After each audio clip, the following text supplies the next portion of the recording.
جب تمہارے لڑکے بالغ ہو جائیں تو ان کو بھی اسی طرح اجازت لینی چاہیے جس طرح ان سے اگلے یعنی بڑے آدمی اجازت حاصل کرتے رہے ہیں۔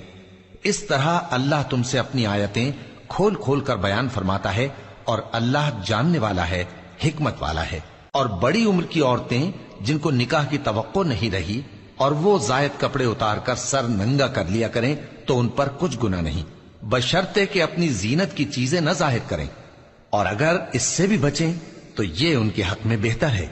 اور اللہ سنتا ہے، جانتا ہے۔ نہ تو اندھے پر کچھ گناہ ہے اور نہ لنگڑے پر اور نہ بیمار پر اور نہ خود تم پر کہ اپنے گھروں سے کھانا کھاؤ، یا اپنے باپ دادا کے گھروں سے، یا اپنی ماؤں کے گھروں سے، یا بھائیوں کے گھروں سے، یا اپنی بہنوں کے گھروں سے، یا اپنے چچاؤں کے گھروں سے، یا اپنی پھوپھیوں کے گھروں سے، یا اپنے ماموؤں کے گھروں سے، یا اپنی خالاؤں کے گھروں سے، یا اس گھر سے جس کی کنجیاں تمہارے ہاتھ میں ہوں، یا اپنے دوستوں کے گھروں سے۔ اور اس کا بھی تم پر کچھ گناہ نہیں کہ سب مل کر کھانا کھاؤ یا جدا جدا۔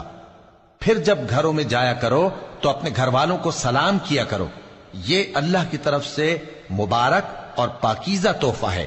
اس طرح اللہ اپنی آیتیں کھول کھول کر بیان فرماتا ہے تاکہ تم سمجھو۔ مومن تو وہ ہیں جو اللہ پر اور اس کے رسول پر ایمان لائے، اور جب کبھی ایسے کام کے لیے جو جمع ہو کر کرنے کا ہو پیغمبر کے پاس جمع ہوں تو ان سے اجازت لیے بغیر چلے نہیں جاتے۔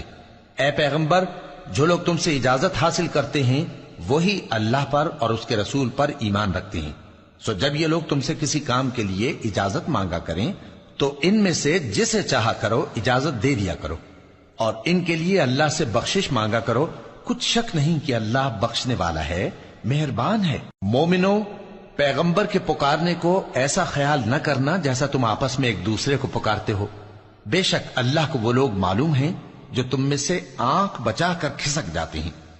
تو جو لوگ ان کے حکم کی مخالفت کرتے ہیں ان کو ڈرنا چاہیے کہ ایسا نہ ہو کہ ان پر کوئی آفت پڑ جائے یا تکلیف دینے والا عذاب نازل ہو۔ دیکھو، جو کچھ آسمانوں اور زمین میں ہے سب اللہ ہی کا ہے، جس طریق پر تم ہو وہ اسے جانتا ہے، اور جس روز لوگ اس کی طرف لوٹائے جائیں گے تو جو عمل وہ کرتے رہے وہ ان کو بتا دے گا، اور اللہ ہر چیز سے واقف ہے۔